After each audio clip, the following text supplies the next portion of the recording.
अखंड मंडलाकारं व्याप्तमेन चराचरं तत्पदं दर्शितं येन तस्मै श्रीगुरुवे नमः। तस्मै श्रीगुरुवे नमः।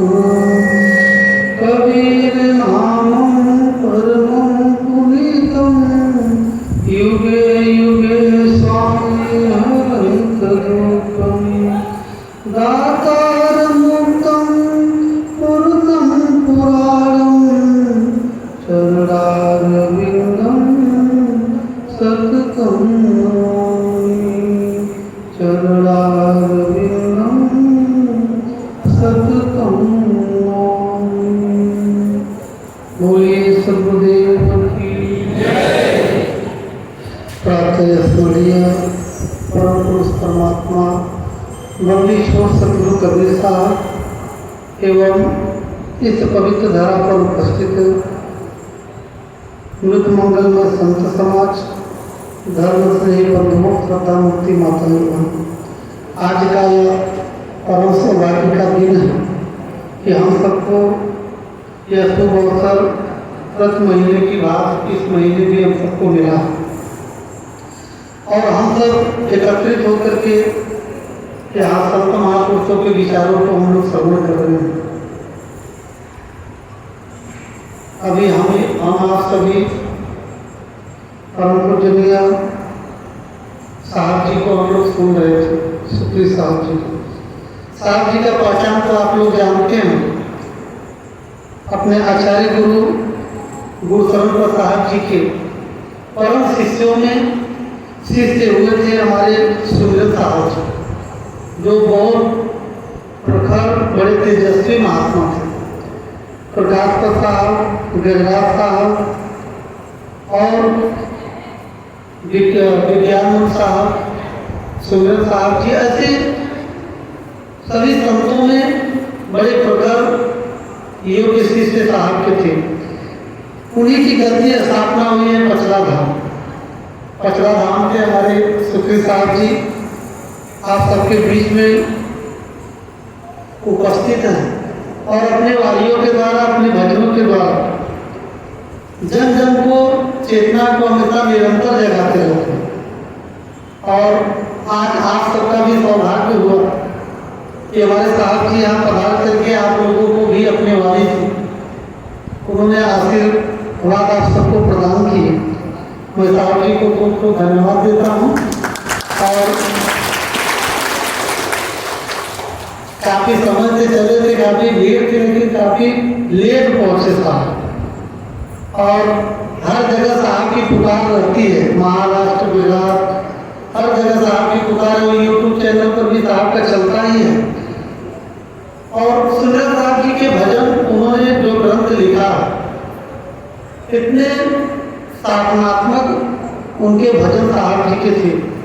साधना के प्रति बहुत उनकी प्रेरणा हमेशा रहती थी, भजन के प्रति बहुत प्रेरणा रहती थी साहब की।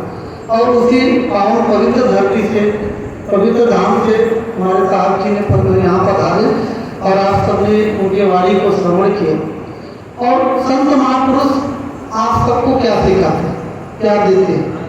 आप सबको जीने की कला ही सिखाते, परम शांति की तरफ कैसे बढ़े और हम सब परम शांति की तरफ कैसे लौटे।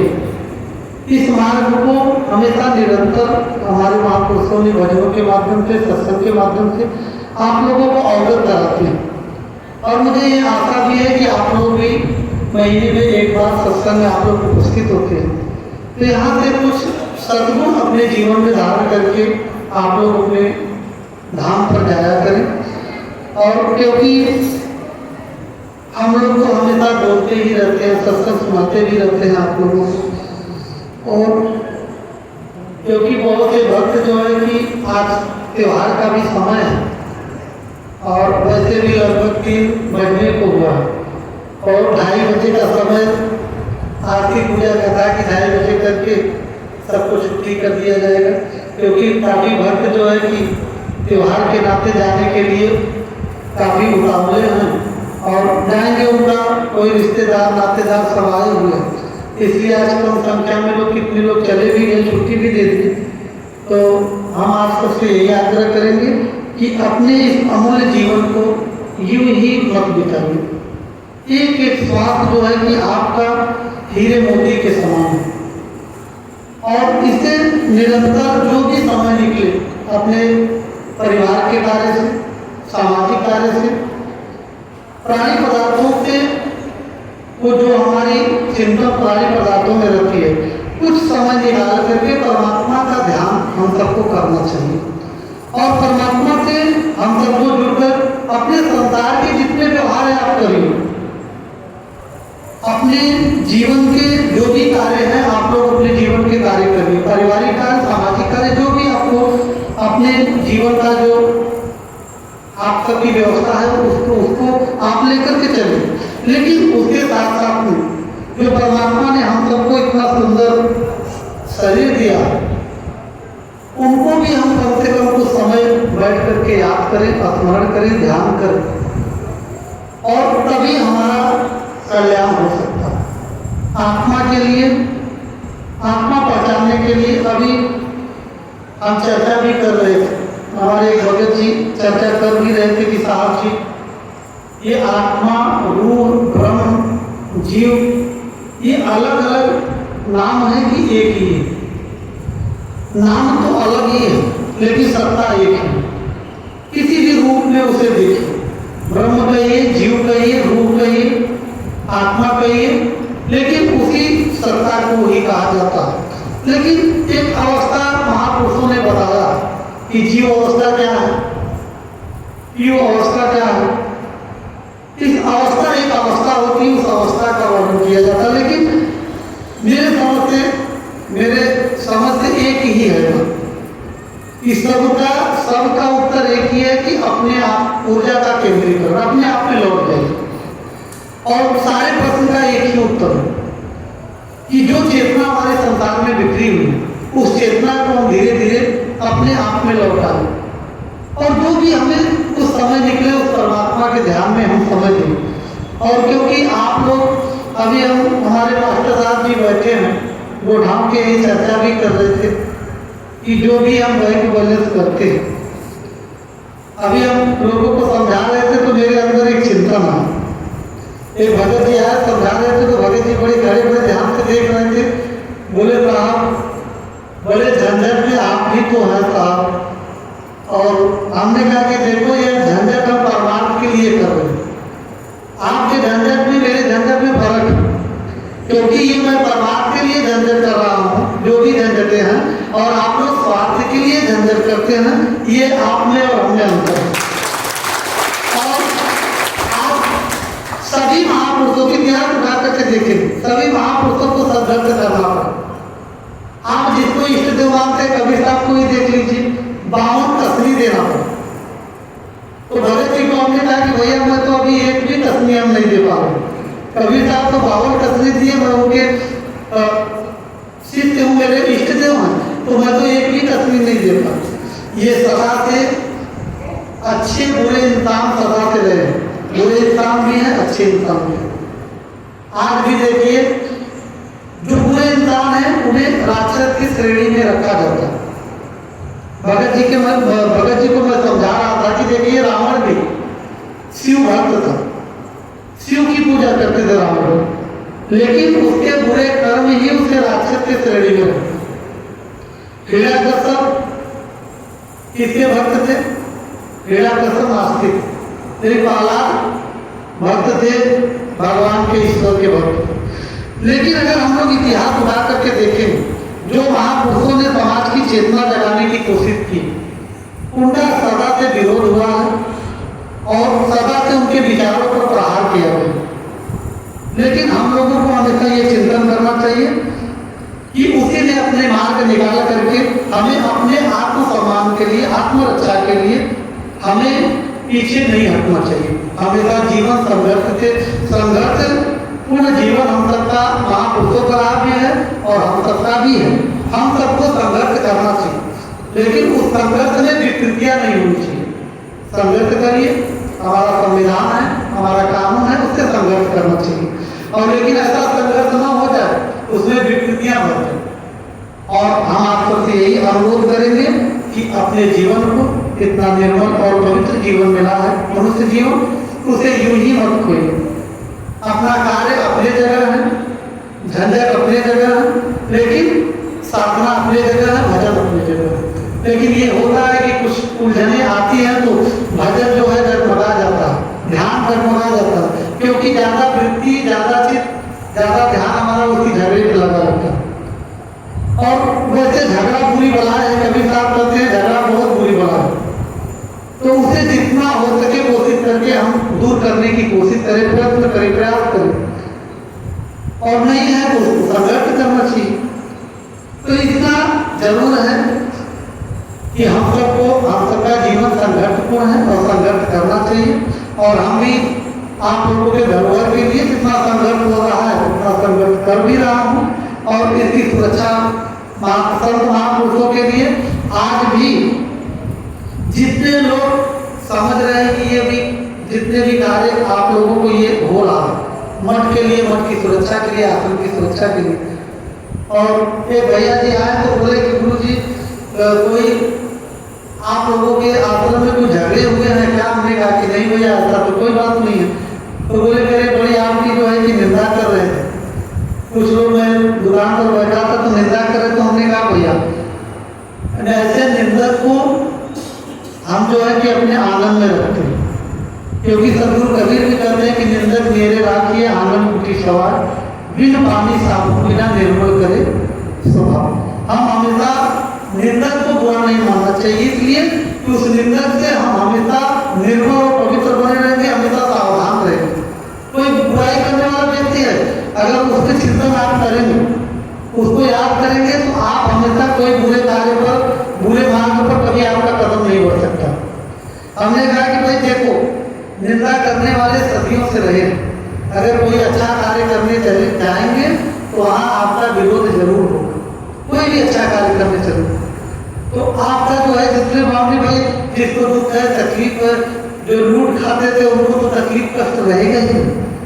और चलो ठीक है, हम संघर्ष कर ले रहे हैं, आने वाली पीढ़ियां अपने कम से कम शांति से भजन तो करेंगे, उनके लिए मैं संघर्ष कर रहा हूँ।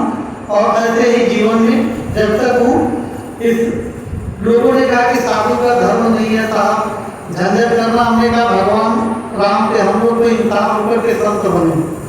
भगवान राम ने अपने राज्य की रक्षा के लिए धनुष चलाने में जरा सा देरी नहीं की। भगवान कृष्ण अपने राज्य की रक्षा के लिए सुदर्शन चलाने में देरी नहीं की, यहाँ तक कि सुदर्शन चलाकर गला रेतने में देरी नहीं की। और हम के करते भैया साधु संत के करते हैं, अरे साधु संत अपने राज्य की रक्षा के लिए केवल कानूनी ढंग से हाथ जोड़ करके भैया अपना सब अपना कार्य कर रहे हैं, कौन हम लोग भैया धनुष बाण चलाओ।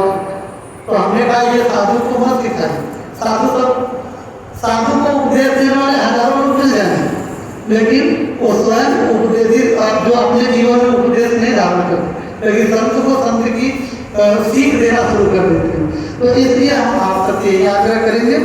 चलिए ये बातों को हमारे भगत जी चर्चा किए थे, इसलिए चर्चा कर दिए। और हम तक जब तक हमारा जीवन है, इस आश्रम की सुरक्षा के लिए, इस आश्रम की सेवा के लिए हमारा जीवन समर्पित है, इतना जरूर आग्रह करेंगे। ये मेरा जीवन समाप्त भी हो जाए, इस आश्रम की गुरु आश्रम है, ये गुरु धाम है, इसकी सेवा निरंतर आप लोग करिएगा। हमारे संत महापुरुष भी हैं, आप सब भी हैं। और मुझे कोई गम नहीं है, क्योंकि संत जो होता है उपदेश पहन लेता है तो मरने को वो मृत्यु उसका हो ही जाता है, मृतक हो जाता है। और कोई कहता है साहब, तो कुछ लोग आए कि साहब सुरक्षा कर रख लीजिए, हमने कहा गनर रख लीजिए। हमने कहा भैया वो परमात्मा रूपी गनर हमारे साथ हमेशा निरंतर, उनकी दया रूपी और हमेशा हमारे साथ है, हमें किसी से डरने की जरूरत नहीं है। और आज नहीं तो कल यहाँ मिट्टी में जाना ही है, और हमें किसी से डरने की जरूरत नहीं है। मेरे जीवन में जीवन मिला है तो गुरु आश्रम के लिए संघर्ष जीवन में करेंगे, इससे पीछे हम नहीं हटेंगे। और आप सब भी ये धरोहर आप सबका है, इसकी सुरक्षा के लिए और इसके सम्मान के लिए, इसके स्वाभिमान के लिए आप लोग भी निरंतर सेवा में रत रहिए। और हम किसी को सेवा के लिए हमारे संत महापुरुष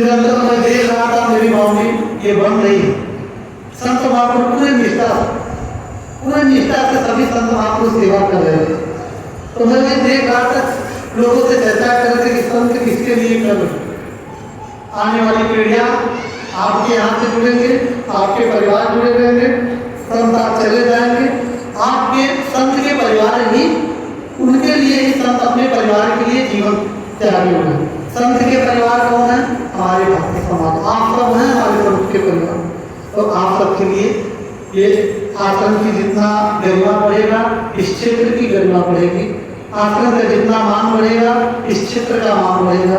लेकिन कुछ ऐसे तत्व हैं जिनको ये बाउंड्रीवाद, ये विकास, जिनको शोभा नहीं दे रहा, जिनको सुहाग नहीं रहा, जिनको अच्छा नहीं लग रहा। और हम यही आप सबसे आग्रह करेंगे कि अब समय काफी हो चुका है। भजनों के माध्यम से हमारे सुप्रीत साहब जी हर जीवन के हर पहलू पर उन्होंने दृष्टिपात किया, हर वचनों से चेतावनी भजन के लिए हर पद उन्होंने बोला साहब, और उस पद को अपने जीवन में आप लोग धारण करिएगा। मेरा यही आप सबसे निवेदन है, आग्रह है। और आज यहाँ से जाइएगा जरूर, अपने आप लोग यहाँ से सत्संग में महीने में जाया करें, तो जरूर जो है कि 1-2 दिन 4 दिन के बाद जरूर परिवार में झगड़ा शुरू कर दिया। और बैठ करके जो बूढ़े बुजुर्ग हमारे भगत जी हैं, उन्हीं लोगों को समझा रहे थे, यहीं बैठे हैं, बुजुर्गों को समझा रहे थे, जा करके बस बहुओं का, बेटों का, सबकी कमी देखिए, और सबकी कमी देखेंगे तो भजन आपका अच्छा होगा। इसलिए आप लोगों से निवेदन है कि जो है कि अपना ध्यान बुराइयों से मत जोड़िए, कमियों से मत जोड़िए। अगर जोड़ना है तो परमात्मा से जुड़ जाइए, और अगर जुड़ना है तो परमात्मा से जुड़िए, अगर जोड़ना है परमात्मा से अपना ध्यान जोड़िए। ये मेरा आप सबसे निवेदन है।